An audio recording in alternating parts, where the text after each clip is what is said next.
بسم الله الرحمن الرحيم والحمد لله رب العالمين والصلاة والسلام على محمد وآله الطيبين. هذا هو القسم الثاني من الحوار مع هذا هو الباحث الباكستاني القرآني اللامذهبي السني الشيعي السابق شمس الدين السني حسن الشيعي شبل. السابق شمس الدين. والأسبوع الماضي كان عندنا حوار معه، واليوم إن شاء الله ربما في أسابيع قادمة نكمل هذا الحوار. لو سمحت شوية توطي الصوت عندك حتى يصير صدى. الصوت عندك في السودان. نعم. الصوت خفض الصوت عندك حتى لا يكون صدى للصوت. إيكو. هناك صوت عالي إيكو. مني، صوت إلى النهاية. نزل الصوت نزل الصوت. نزل الصوت نزل الصوت. نزل. إيه خفض يعني داون. الآن قلت داون الصوت. الآن حتى لا يكون صدى. أخففته. يلا تفضل اطرح أسئلتك. صح الآن؟ نعم نعم.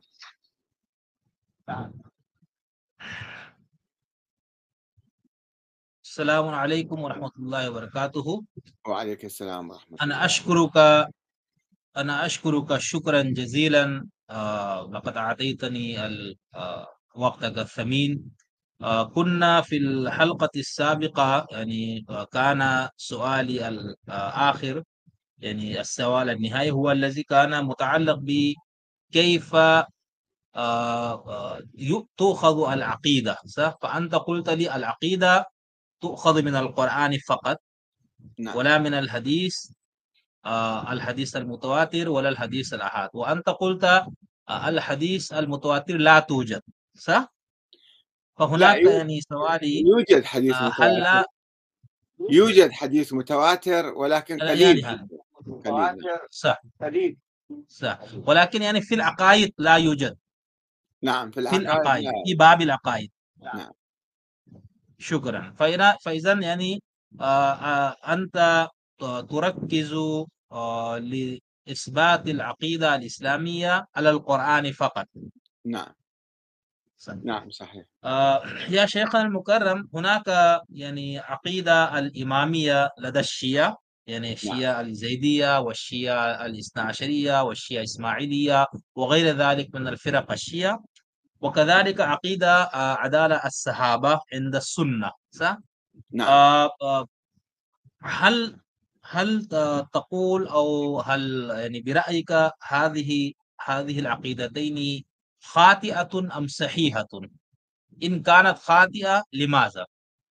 نعم، هو الموقف من الصحابة القول بعدالة جميع الصحابة وكل من رأى رسول الله صلى الله عليه وآله وسلم ولو ساعة واحدة مثلا.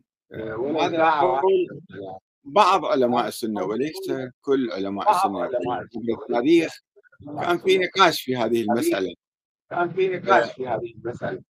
الصحابة نفسهم لم يكونوا يعتقدون ذلك، كان يفسق بعضهم بعضا ويكفر بعضهم بعضا ويقاتل بعضهم بعضا. لو كانوا يعتقدون بأن من رأى رسول الله هو معصوم عادل فلم يكونوا يختلفون معه. الفتنة الكبرى في ذلك الزمان مما يدل على يعني عدم الإيمان بهذه النظرية. هاي نظرية شخصية أشخاص معينين. المشكلة أنه يأخذون الأحاديث منهم. إذا وصل الحديث سند الحديث إلى صحابي فهو إذن حديث صحيح.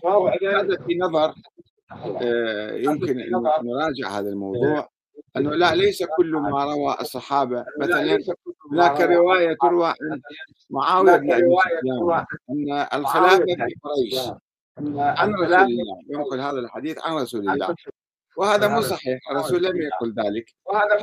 أبو بكر في سقيفة بن ساعدة قال الخلافة في قريش، ولكن لم ينسب ذلك القول إلى رسول الله صلى الله عليه وآله وسلم. مو بالضرورة إذا صحابي روى حديثا سياسيا لمصلحته أو مصلحة قبيلته مثلا أن نعتبر هذا حديث كأنه آية قرآنية منزلة. هذا فيما يتعلق في مسألة عدالة الصحابة، وهذا بحث مفصل إذا تريد يعني نبحثه بصورة مستقلة في يوم من ولكن الأيام. ما مفهوم، عفوا، لكن ما مفهوم عدالة الصحابة، يعني هذا ليس عصمة، صح؟ لا، هو يشبه العصمة. بالتالي يقولون كل حديث روي عن الصحابي، مثلا يبحثون في السند ما قبل الصحابي أنه هذا رجل صادق كاذب، صحيح ولا مو صحيح، ولكن لو صح الحديث إلى الصحابي إذا هذا حديث صار صحيح. هذه هي النظرية بعض أهل السنة وليس كلهم. بعض أهل السنة وليس كلهم. نعم. أما فيما يتعلق في نظرية الإمامة، نظرية الإمامة وحصر الحكم في العترة بناء على حديث يسمى حديث الثقلين، أنه النبي صلوات الله وسلامه عليه في آخر أيامه قال إني تارك فيكم الثقلين، كتاب الله وعترتي. والعترة تعني باللغة العربية العشيرة.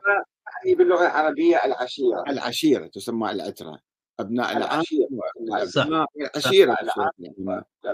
ولذلك العباسيون عندما أسسوا دولتهم وأعلنوا الدولة العباسية في الكوفة 332 هجرية، أبو العباس الصفار أول خليفة عباسي عندما أعلن هذه الدولة وانتقد الأمويين على اغتصاب الخلافة، قال إن الشرعية بالخلافة من حق العترة، ونحن عترة الرسول، إذا نحن نحكم باسم عترة الرسول.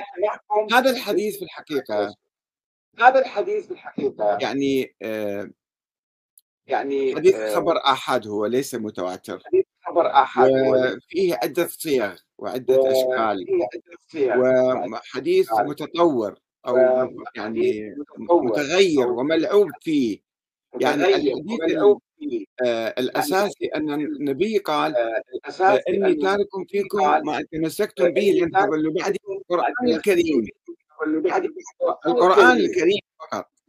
ثم أوصى بعترته وأهل بيته وبالأنصار، أوصى بهم، يعني قال أنتم اهتموا بهؤلاء، حافظوا عليهم، لا تؤذوهم، لا مثلا، أوصى بهم. وليس لم يجعل النبي العترة مرادفة للقرآن، العترة شيء غامض وواسع وعام، فكيف يكون العترة هم مع القرآن اللي هو أساس الدين؟ هذا شيء غير معقول. وعندما حدث الافتراق بعد ذلك بين ما يسمى بالشيعة في تلك الأيام وبين الزيدية الذين كانوا يقولون العترة يعني محصورة في أبناء علي، في أبناء علي وأبناء فاطمة. الإمامية، الشيعة الإمامية الاثنى عشرية كانوا يقولون لا، الإمامة في أبناء الحسين فقط، وليس في أبناء علي كلهم أو أبناء فاطمة كلهم. يعني يقصون الحسنيين، بني الحسن، يقول هؤلاء لا يحق لهم بالإمامة. فلدينا كتاب من تأليف الشيخ المفيد. الشيخ المفيد توفي سنة 413، وله كتاب اسمه الجارودية، قسم من الزيدية، يناقش الجارودية حول هذا الموضوع، حول شرعية حكم أهل البيت أو العترة. الزيدية الجارودية يتمسكون بحديث الثقلين وحديث العترة أيضا، يعني يسمى حديث العترة. يقولون نحن شرعيتنا نحن عترة الرسول فالحكم لنا. الشيخ المفيد قال لهم هذا الحديث شامل وعام، يشمل حتى العباسيين، فلا يدل على إمامتكم ولا يدل على الإمامة. ونحن نفهم هذا الحديث في كتابه الجارودي، أعتقد كما أتذكر صفحة 40 41 يناقش هذه النقطة. فيرد عليه الزيدية يقولون طيب كيف تثبتون الإمامة لأبناء الحسين إذا أنتم نسفتوا هذا الحديث؟ فلا دليل على إمامتكم. لا دليل على إمامتكم. نحن عندنا أحاديث أخرى وأدلة عقلية نثبت بها الإمامة. أن أحاديث العترة لا يدل على الإمامة، لأنه حديث غامض وخبر آحاد لم يكن متواترا في الصدر الأول. التواتر يشترط فيه أن يكون في كل الطبقات وليس في قرن معين. في القرن الثاني مثل هذا الحديث يصبح متواتر، أو في القرن الثالث أو القرن الرابع وما شابه. فنظرية الإمامة ظهرت عند الشيعة الإمامية الاثني عشرية ظهرت في القرن الثاني الهجري، وبنيت على أحاديث أيضا وعلى تأويلات ضمنية لبعض الأحاديث مثل حديث الغدير أو حديث المنزلة أو ما شابه. هي أحاديث ضمنية وليست قطعية، حتى أن أحد أبرز علماء الشيعة في القرن الخامس الهجري وهو تلميذ المفيد يسمى المرتضى يقول في الشافعي وفي كتاب آخر بأن حديث الغدير نص خفي وليس نصا جليا واضح بالإمامة. فإذا نظرية الإمامة تقوم على أحاديث ظنية أو تأويلات صوفية لبعض الأحاديث أو بعض الآيات القرآنية تأويلات صوفية لبعض الآيات. لا تملك آيات صريحة بالإمامة بحصر الإمامة في سلالة معينة. ولذلك أقول الإمامة ليست عقيدة دينية، إنما هي عقيدة سياسية أو نظرية سياسية. نظرية سياسية حاولت أن تلفها تصبغها بالدين بتأويلات للقرآن أو تأويلات لبعض الأحاديث وتجعلها نظرية سياسية دينية، وهي وصلت إلى طريق السدود وانتهت تقريبا، مما يدل على أنها لم تكن قائمة على أسس قرآنية واضحة وصريحة. جزاكم الله خير، أحسن الجزاء، شكرا. الأخوة المشاهدين يقولون لا يزال يوجد صدى. إذا يمكن تنزل الصوت عندك أكثر، الصوت تخفض الصوت حتى يذهب الصدى إذا سمحت.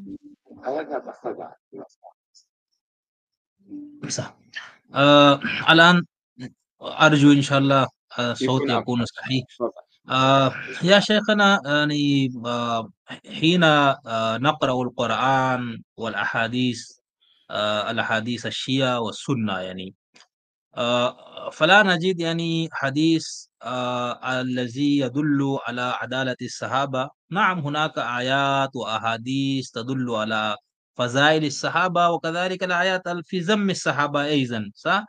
ولكن هنا نذهب إلى الشيعة فنجد هناك أحاديث كثيرة، يعني وادعى بعض العلماء الشيعة، بل معظمهم أنا أظن، أن هذه الأحاديث المتواترة، مثلا أنت هذا حديث المنزلة وحديث الغدير، وكذلك الحديث يعني يكون من بعد 12 إمام أو خليفة، وكذلك حديث سفينة وغير ذلك من الأحاديث. فهم يقولون يعني إن هذه الأحاديث هي يعني موجودة في كتب الطرفين، في كتب الشيعة وفي كتب السنة أيضا.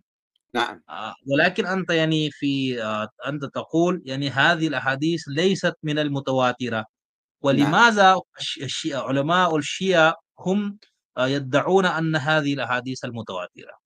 لا، أنا قلت حديث الغدير متواتر، حديث الغدير أو حديث المنزلة أو أحاديث ولكن أخرى خفي. نعم، ولكن المفهوم مالها غير صحيح. يعني هناك تأويل لهذه الأحاديث بعلماء الشيعة، لست أنا الذي أقول. علماء الشيعة المؤسسين للمذهب الاثني عشري كانوا يقولون هذه أحاديث ظنية، وبالتالي ليست صريحة وقاطعة، وبالتالي هذه النظرية ظنية الدلالة، نظرية الإمام الإلهية غير موجودة، يعني انقطعت منذ 1200 سنة. فهي هذا دليل على أنها لم تكن قائمة على أسس قرآنية أو من أساس الإسلام، ليست أصل من أصول الإسلام وليست ركنا من أركان الدين، إنما هي نظرية سياسية سرية وباطنية قال بها بعض الناس خلافا للموقف العلني من أئمة أهل البيت من الإمام علي إلى الإمام العسكري. العسكري عندما أحس بالوفاة لم يتحدث عن مستقبل الإمامة بعده، ولم يشر إلى وجود خليفة له أو ولد له، مما يدل على أن الأئمة كانوا ينفون هذه النظرية ولا يتبنونها، إنما كانت نظرية باطنية سرية عند بعض الناس حول الأئمة ينسبوها للأئمة ويسمعون أحاديث وهي وصلت إلى طريق المسدود وانقرضت وانقطعت وتلاشت وما موجودة الآن. الآن الشيعة يتبعون النظام الديمقراطي الجمهوري، لا يتبعون النظام الديني الرئيس الإمام. جزاكم الله. ولكن يا شيخنا المكرم حديث 12 يعني ستكون بعد نعم. أئمة أو خلفاء. فالشيعة هم يقولون أن السنة ليست عندهم عدد، يعني 12 الخلفاء المتقون والعادلون يعني هناك مثلا الخلفاء الأربعة وبعد ذلك يأتي معاوية ويزيد ومروان.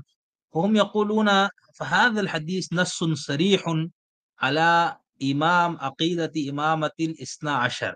نعم. لأن عندنا الأئمة الاثنى عشر يعني من الإمام العلي عليه الصلاة والسلام إلى الإمام الغائب كلهم متقون كلهم عادلون، يعني لا يوجد أي مسلم سني هو ينتقد أو هو يقول بفسق هؤلاء الأئمة. نعم فكيف صحيح. ترد هذا؟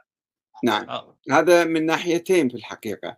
أولا أئمة أهل البيت حسب التصنيف الاثني عشر المشهور عند الشيعة الاثني عشرية هم 11 إماما وليسوا 12. الثاني عشر لم يثبت وجوده حتى نقول هذا الحديث الاثنى عشر ينطبق على هؤلاء الأئمة، هم 11. هذا أولا. وأيضا كانت هناك فرقة شيعية تقول في القرن الرابع الهجري تقول الأئمة 13 بناء على حديث معين، وموجودة في الكافي أيضا، هذا الحديث موجود في الكتاب الكافي الأئمة 13. وفي كتاب السليم أيضا هذا الحديث، هو من هناك جاء هذا الحديث. نعم أحسن. هذا أولا. الشيء الثاني هذا حديث خبر آحاد ضعيف ومهمل ومكذوب، هذا كذب هذا، وهو لا يتحدث عن الإمامة والأئمة ولا يحدد العدد ب12. هو أصل الحديث سمر ابن جندب يقول هو كان طفل صغير في المسجد يقول سمعت رسول الله يقول سيكون بعدي 12 خليفة أو 12 أميرا في رواية أخرى، ثم يكون الهرج والمرج، لا يكون أن الخلافة تنتهي ب12 ولا الإمارة تنتهي ب12 لأنه ممتد يوم القيامة. فيقول بعدين سألت أبي ماذا قال النبي بعد ذلك؟ فقال كلهم من قريش. هذا حديث أموي ركبوه واختلقوه في مكافحة الثورة الشيعية العباسية في القرن الثاني الهجري. جابوا حديث هذا أنه ثم يكون الهرج والمرج بعد هؤلاء الخلفاء الاثني عشر اللي هم عندهم بما فيهم يزيد ومعاوية والخلفاء الأمويين. فهو حديث موضوع مختلق ولا يتضمن تحديد الخلافة الاثني عشر، وأئمة الشيعة 11 لم يثبت وجود 12 حتى نقول أن هذا الحديث يؤكد الإمامة الاثني عشرية. والشيعة الاثنى عشرية استوردوا هذا الحديث من أهل السنة في القرن الرابع الهجري. الشيعة الإمام الثالث لم يكونوا يعتقدون أن الإمامة في 12 واحد، كانوا يقولون الإمامة في الأعقاب وأعقاب الأعقاب هكذا أبدا إلى يوم القيامة. كيف تكون 12 واحد؟ لا يمكن أن تكون الإمامة في 12 أو 12,000 أو 12 مليون، لا نعرف متى تنتهي الدنيا فإذا هذه الاثنى عشرية حركة واقفية حدثت في القرن الرابع الهجري، واستوردوا حديث من أهل السنة. وأساسا الاثنى عشرية هو مذهب من صنع أهل السنة، من صنع العباسيين. اختلقوا وصنعوا المذهب الاثني عشري في مقابلة ومواجهة المذهب الإمامي الشيعي الإسماعيلي الفاطمي، الذين كانوا يحكمون في شمال أفريقيا والشام والحجاز واليمن، كانوا يهددون عاصمة العباسيين بغداد. فصنعوا المذهب الاثني عشري في مواجهة الشيعة الإسماعيلية الفاطمية، وصار مذهب اثنى عشري. لم يكن هناك شيء حديث عن الاثنى عشرية في الثقافة الشيعية، في التراث الشيعي في القرن الثاني أو الثالث الهجري، إنما في القرن الرابع بدأ هذا التطور. وأنا تحدثت عن هذا في كتابي هذا، ترونه يعني هنا الشيخ المفيد مؤسس المذهب الاثني عشري البويهي سميته. نعم. ولكن عشان لا أنا يعني هناك سؤال المتعلق بهذا الحديث. أنت قلت هذا الحديث موضوع مختلق، نعم، ووضع من بني أمية، صح؟ نعم. هل هناك يوجد أي عالم سني أو شيعي غيرك هو قال هذا، يعني من المحدثين ومن الباحثين في الحديث النبوي، وعلى أي أساس تقول يعني هذا الحديث موضوع؟ لا، هو لأن السنة والشيعة هما يعني لا يا شيعة، يعني متى الشيعة؟ إذا جاء الآن شخص وقال الأئمة 13 وجاب حديث آخر، هذا لا يجعل الحديث صحيحا. يعني هو الحديث غامض أولا عند السنة، هذا ما يعرفون شو معناته، لأنه حديث ضعيف، خبر آحاد وليس خبرا متواترا مجمع عليه بين الناس، والمسلمون في القرون الأولى كانوا يعرفون هذا الحديث، ولا يحدد العدد باثني عشر. يعني لا أعرف من السنة ضعفه، ولكن أنا تحليلي هذا هو. شكرا. يعني جزاكم الله خير. يا أستاذ، أنا أريد أن تلقي بعد الضوء على عقيدة الإسماعيلية حول الإمامة، وبعد ذلك هناك سؤالي، يعني ألا تظن أن العقيدة الإسماعيلية أفضل من المفهوم الشيعي للإمامة؟ صح؟ لأن الإمام على الأقل يعني في الإسماعيلية شخصا حيا وموجودا بيننا، وهو معصوم أيضا. ولكن في عقيدة الشيعة الاثنى عشرية أو الزيدية، وخاصة في عقيدة الاثنى عشرية، الإمام الثاني عشر هو يعني غائب، وليس هو موجود شخصيا. فألا تظن على ضوء عقيدة الشيعة، يعني الشيعة اثنى عشرية الزيدية وكذلك كل الفرق، أن الإمام هو يعني موجود شخصيا بيننا؟ أليس كذلك؟ العفو. بالحقيقة هو الانشقاق حدث لأنه لم يكن يوجد نصوص. نظرية الإمامة عند الشيعة عموما يعني تقوم على النص على الأئمة، أن واحد ينص على الآخر. وإذا لم يكن هناك نص يقولون بالوصية العادية، الوصية العادية من الإمام السابق إلى اللاحق. وإذا لم تكن هناك وصية فالإمامة تقوم بالمعاجز، بالمعجزة. يعني كيف نثبت هذا إمام من بين أخوته؟ مثلا عنده 10 أخوة 20 أخ مثلا، يقولون يأتي بالمعجزة، أو هو أكبر واحد مثلا، أو الكبر أو ما شابه. الإمام الباقر محمد الباقر الذي تأسست النظرية الإمامية في زمانه ونسلت إليه، هو لم ينص على الإمام جعفر الصادق. هذا موجود في كتب الشيعة. وإنما بالوصية العادية قال له ادفني وغسلني وكفني وصلي علي وكذا. هذه وصيته، لم يتحدث عن الإمامة. الإمام جعفر الصادق أوصى إلى إسماعيل في حياته، قال هذا إسماعيل إن شاء الله يكون هو الإمام بعدي يعني، ولكنه توفي في حياته، فأحدث هزة ويعني مشكلة عند الشيعة، قالوا كيف أنه إمام معين من قبل الله ويكون بعدك ثم يموت قبلك، فإذا هذا ليس من الله تعالى. فقال أو روي عن الإمام الصادق أنه قال لقد بدا لله في إسماعيل، الله سبحانه وتعالى غير رأيه. أنا ما أعرف بدأ يسموه البداء من أسس بداء عقيدة البداء، أن الله غير رأيه. قالوا له طيب الآن من هو الإمام؟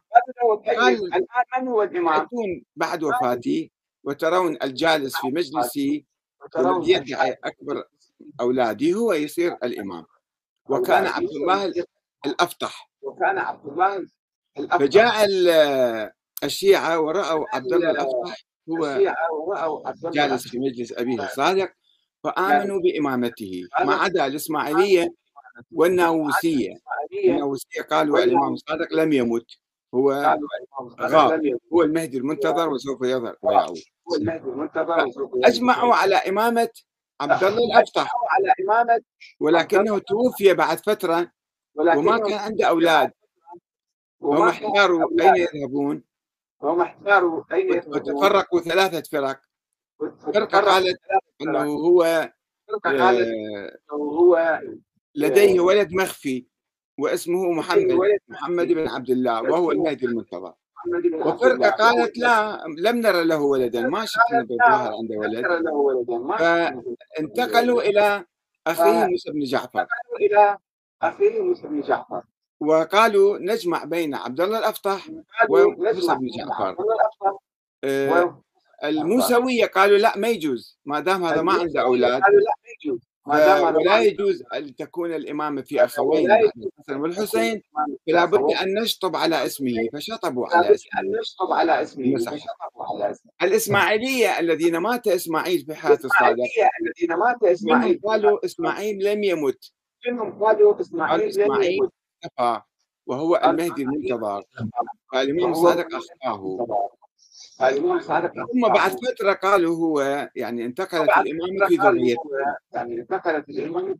وهم الخط الإسماعيلي اختفى من الساحة السياسية، لم يعد لهم ظهور، إنما الإمامة الظاهرية أو القيادة أصبحت ابن جعفر، واستمرت في الرضا والجواد والهادي والعسكري حوالي يعني 100 سنة تقريبا من هذا التاريخ. الإسماعيليون كانوا مختفين، كانوا لا يتحدثون، لا ينافسون بقية الأئمة يعني. عندما حدثت الغيبة الشيعة وقعوا في الحيرة واختلفوا إلى 14 فرقة. هنا في هذا التاريخ بعد وفاة العسكري ظهر الإمام الإسماعيلي وقال أنا الإمام المهدي، ليس هذا المختبئ خائف، أنا الإمام المهدي، وتحدى الدولة العباسية وأقام الدولة الفاطمية. ولكن بعض الناس كانوا يشككون في نسبه، يقولون نحن لا نعرفك، من أين جئت أنت، من أبوك جدك، كانوا يناقشون العباسيون والشيعة الاثنا عشرية. أصدروا بيانا في بداية القرن الرابع الهجري، وقع عليه الشيخ المفيد والسيد المرتضى أنه هؤلاء الإسماعيلية الفاطميين، الحكام الفاطميين، هؤلاء ليسوا علويين، هؤلاء مجهول النسب، وأصدروا بيان ووقعوه. فكان في نقاش حول لأنه كان في فترة من السرية 100 سنة هم مختفين، لا نعرفهم من آبائهم من أجدادهم. فهذه الإسماعيلية، ولكنها استمرت ثم تشعبت إلى وافترقت بين النزارية ومستعلية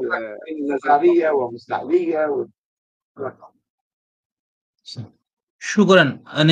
أنا قلت لو فرضنا يعني نفترض أن عقيدة الإمامة يعني نعم ثابتة، صح؟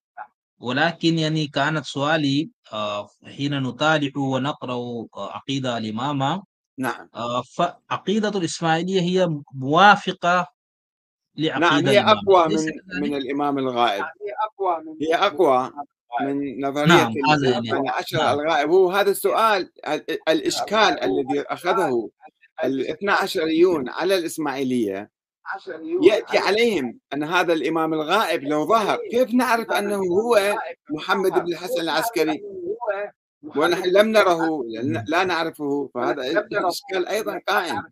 ولكن عمليا الشيعة يعني عمليا تجاوزوا هاي النظرية وآمنوا بالنظرية الديمقراطية الآن.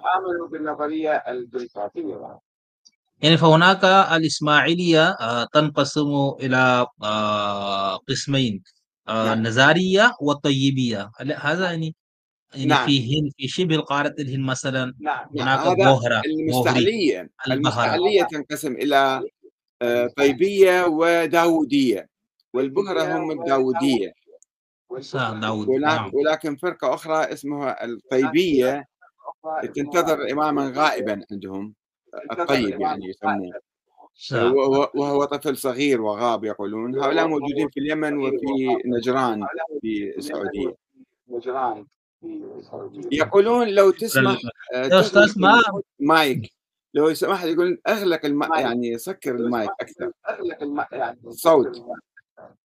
الصوت آه عندك أغلق. يقولون الصدى لا يزال موجود. مم. اليوم أنا ما استعملت آيفون. نعم عفوا، إن شاء الله في الحلقة نعم الثالثة نعم، أنا آه الأخوة يا يعلقون أستاذنا يعني. المكرم، ما مف... ما مفهوم الإمامة وعدالة الصحابة عند المعتزلة والزيدية والإباضية؟ هم ما يقولون. نعم، المعتزلة كانوا يؤمنون بالشورى، كانوا يؤمنون بالشورى، والإمام أبو حنيفة النعمان كان أيضا يميل إلى الشورى ويقول الخلافة بالشورى، وهي مفتوحة لجميع المسلمين، ليست حصرا في قريش ولا في بني هاشم ولا في العلويين. الإباضية أيضا نفس الشيء يقولون، يعني هم يقولون هم خرجوا على الإمام علي ثم أصبحوا إباضية، يعني خففوا العنف مالهم وأصبحوا مذهبا. أيضا يقولون بالشورى. والمعتزلة والإباضية والأحناف في البداية كانوا يقولون بهذا الرأي، أنه الخلافة بالشورى. ولكن ما موقف المعتزلة من عدالة الصحابة؟ هم لا يقرون هذا يعني أظن. لا يقرون ذلك، هم يناقشون فيه. نعم، يقولون لا هم يتفقون على عدالة الصحابة. الصحابة نفسهم فسقوا بعضهم، كفروا بعضهم، قاتلوا بعضهم، فكيف نحن نأتي ونقول الصحابة كلهم عدول؟ كذلك الزيدية، يعني موقفه من الصحابة أنت تظن هو معتدل، أم يعني موقف نعم، الزيدية من الزيدية الصحابة؟ أيضا تيارات ومذاهب في الحقيقة، ليسوا مذهبا واحدا من أول يوم. في البداية عندما نقرأ كتاب مثلا فرق الشيعة للنوبختي وتاريخ الشيعة في القرن الأول والقرن الثاني، كانوا مثلا الإمام زيد نفسه، الإمام زيد بن علي عليه السلام، هو كان يحترم الصحابة ويجل الصحابة، يعني بالذات الشيخين. الكلام عن الصحابة ليس بصورة عامة، إنما عن الخلفاء الثلاثة أو عن الشيخين أبي بكر وعمر، كان يعتقد بالولاء لهم. وأيضا محمد بن عبد الله بالنفس الزكية وأبوه أيضا كان يؤمن بعدالة الشيخين، يعني الكلام حول هالموضوع كان. وحتى من أئمة أهل البيت الإمام الصادق والإمام زين العابدين والإمام الباقر لدينا روايات شيعية تأمر بالتولي لهما، تولي الشيخين أبي بكر وعمر. ما كان في موقف عدائي ضد الشيخين أو موقف سلبي، لأن نظرية الإمامة لم تكن متبلورة بعد كما تبلورت في القرن الثاني بعد ذلك. والزيدية كان فريق منهم يسمى الجارودية، فريق منهم يسمى الجارودية كانوا متطرفين، كانوا عنيفين ضد الشيخين يعني، ولكن ليس كل زيدية هم جارودية، وهناك أمواج يعني تصعد وتنزل في هذا المذهب واسع وتاريخي 1400 سنة 1300 سنة، فتجد في كل النظريات من يؤمن بالشورى العامة، منهم من يحصر الخلافة والحكم بعائلة معينة بسلالة معينة الهاشمية مثلا أو الفاطمية بين الحسن والحسين، ومنهم يقول بالديمقراطية أيضا كما نجد ذلك في اليمن، يؤمنون بالدستور، يؤمنون بالجمهورية بالديمقراطية، فالمسلمين يختلفون، يعني الزيدية يختلفون بالحقيقة من شخص إلى شخص ومن جيل إلى جيل ومن كيان إلى آخر، ليس كلهم على واحد. هل الحوثيون هم الجارودية الحوثيون؟ لا بالحقيقة لا أعرف بدقة، ولكن أنا قرأت بعض النصوص. المحطولي مثلا هو أيضا من مؤسسي هذه الحركة، كان يؤمن بالشورى ويؤمن بالانفتاح على بقية المسلمين عامة، لا يحصر الحكم في سلالة معينة. جزاكم الله خير. يا شيخنا المكرم، هناك توجد نظرية علماء الأبرار. نعم. نظرية علماء الأبرار عند بعض الشيعة في أئمة الشيعة، يعني نعم. معظم الشيعة هم يقولون هؤلاء الأئمة ومنسوبون من الله وكلهم معصومون، لكن هناك يعني نجد بعض الأشخاص هم يقولون هؤلاء علماء الأبرار. نعم. أنا يعني أريد أن تخبرنا من هؤلاء الأعلام الذين يقولوا هذا، يعني أنا في رأيي أنك أنت يعني تقول هذا هؤلاء نعم. العلماء الأبرار، نعم. وهل يوجد هناك أشخاص لا، هو أساسا في العراق في والشام زمان وفي إيران؟ الأئمة، في زمان الإمام الباقر والإمام الصادق، كان هناك جدل بين المعتدلين مثل ابن أبي يعفور أحد تلامذة الإمام الصادق، كان يقول الأئمة علماء أبرار، يعني رواة حديث هم الأئمة كانوا يقولون نحن ما عندنا شيء ولا يوجد نص علينا من الله. الإمام الصادق يقول هذا حديث في الكافي موجود، سألوه جاء 2 زيدية من العراق وسألوا الإمام الصادق هل أنت إمام مفروض الطاعة من الله؟ قال لا، أنا لا أقول ذلك. قالوا أن جماعتك أو أتباعك في الكوفة يقولون ذلك. قال أنا لست مسؤولا عنهم، فمن يقول أنا مجرد راوي أحاديث عن النبي، وكذلك الإمام باقر كان يقول لم يكونوا يدعون العصمة ولا النص عليهم من الله. فإذا النظرية الحقيقية لأهل البيت هي أنهم علماء أبرار مجاهدون زهاد عباد يطبقون الدين. وفي مقابل هؤلاء كان بعض الغلاة المتطرفون مثل مؤمن الطاق أو مثلا هشام بن الحكم أو جابر بن يزيد الجعفي أو بعض الناس الذين كانوا يؤمنون بنظرية الإمامة الإلهية، وكانوا يسموهم الرافضة. الرافضة ليس كل الشيعة رافضة، إنما فريق صغير من هؤلاء. والآن الشيخ محسن كديور في إيران، أستاذ في الحوزة كانوا في الجامعة، طرح هذه النظرية وقال الأئمة علماء أبرار. عفوا، من؟ محسن كديور موجود هذا الآن، هو نعم نعم.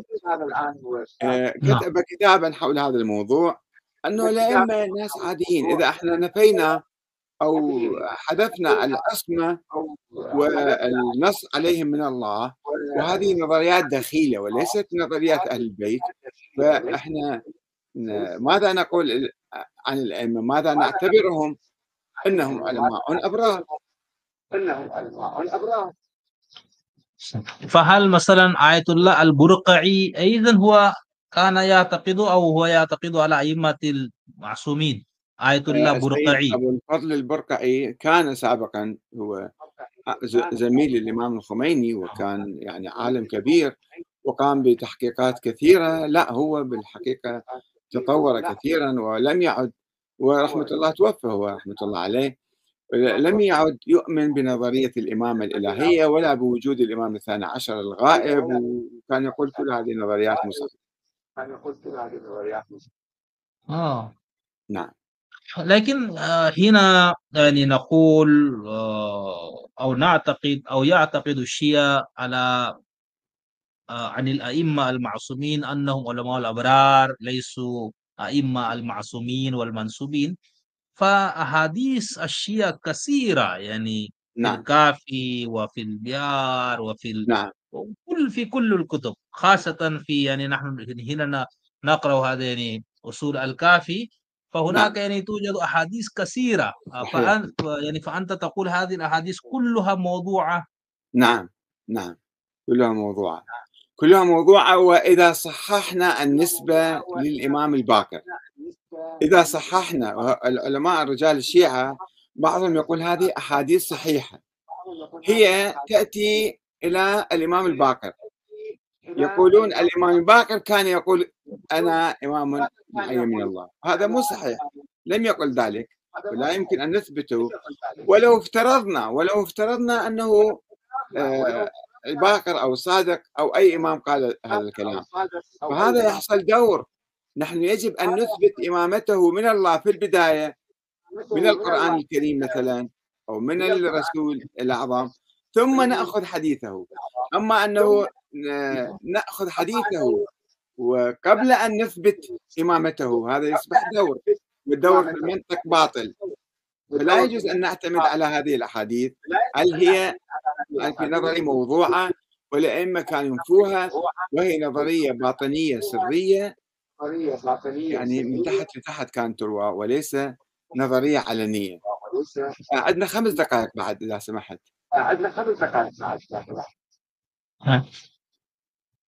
فهل صحح باقر بهبودي نعم هذه الأحاديث أم ضعف الأحاديث أنا المتعلقة بالحقيقة لم أطلع بالأئمة؟ على كتابه بدقة، ولكنه هو ضعف كثيرا من الأحاديث، ولا أدري إذا كان نعم. ربما أيضا هو المشكلة عند بعض العلماء مثل حول تحريف القرآن، أيضا في روايات كثيرة في الكافي موجودة. بعض العلماء مثل السيد الخوئي مثلا يصحح بعض الروايات، يكذب بعض الروايات يضعفها، ويصحح بعض الروايات، يقول هذه الروايات واردة عن الإمام الباقر، وكل ما ورد عن الإمام الباقر فعنده صحيح بعد أن يثبت صحته، ليس كل أحاديث يعني. طيب هنا نحن نقول أنه هذا الكلام يأتي أنه يصبح دور أنه من قال، لنفترض أن الإمام الباقر قال هذا الحديث، قال أن القرآن محرف لا سمح الله، نفترض. ولكن لا يمكن احنا نعتمد على قوله في واحد القرن الثاني جاي أو أواخر القرن الأول يقول كلاما عن القرآن يخالف إجماع المسلمين ويخالف التراث الحقيقي لأهل البيت. يقول لدي مثلا كتاب علي أو مصحف فاطمة فيه كذا وكذا، ونحن لم نرى هذا الكتاب ولم نعرفه، ولا يمكن أن نصدق هذه الأحاديث. وأساسا هي النظرية وصلت إلى طريق المسدود وانتهت، وانتهاؤها دليل على بطلانها، كما قال شيعة الحسن العسكري وقسم من عندهم عندما توفي الحسن العسكري ولم يتحدث عن الإمامة ولم يظهر له ولد، قالوا تبين لنا أن هاي النظرية كذب بكذب، والنظرية غير صحيحة، نظرية الإمامة، وإلا كان الحسن العسكري بين لنا من هو الإمام بعده. هذا موجود في فرق الشيعة، وفي كتاب المقالات والفرق يتحدثون عن هذه الفرقة التي كفرت بنظرية الإمامة. جزاكم الله خير. لو عندك دقيقة أو دقيقتين دقيقتين عندك. نعم. سؤال متعلق بهذا، وبعد نعم. ذلك يعني الشيعة هم يقولون أن أحاديث السنة أهل السنة نعم. جمعت بعد قرنين، نعم. وفيه احتمال الكذب كثير، ولكن عندنا الشيعة هناك أصول 400 صح؟ نعم. يعني كانت هذه الأصول 400 نعم في زمن الصادق صلاة الله وسلامه عليه، وفي نعم أيدي الأئمة وفي أيدي تلاميذهم، نعم فأحاديثنا هي أوثق من أحاديث السنة. نعم فكيف يعني أنت ترد على هذا، أو نعم. ما هو رأيك؟ أولًا يعني نحن لم نطلع على هذه الأصول، وبعضها يعني كان مدفون ولم يصلنا يدًا بيد، بعض الأحاديث ظهرت بعد فترة، ثم هذه الأحاديث تتحدث يعني لا يوجد في كتاب الكافي حوالي 100 حديث عن رسول الله صلى الله عليه وسلم، ليس أكثر من 100 حديث، 100 شوية أقل شوية أكثر يعني. فالأحاديث كلها مروية عن الإمام باكر والصادق، لا بينما نعم. البخاري أو مسلم أو كتب الأحاديث السنية التي جمعت من بين مئات الآلاف من الأحاديث كانت منتشرة في القرن الثالث الهجري، نعم 600,000 حديث 700,000 حديث والبعض يقول مليون حديث كان موجود بين الناس.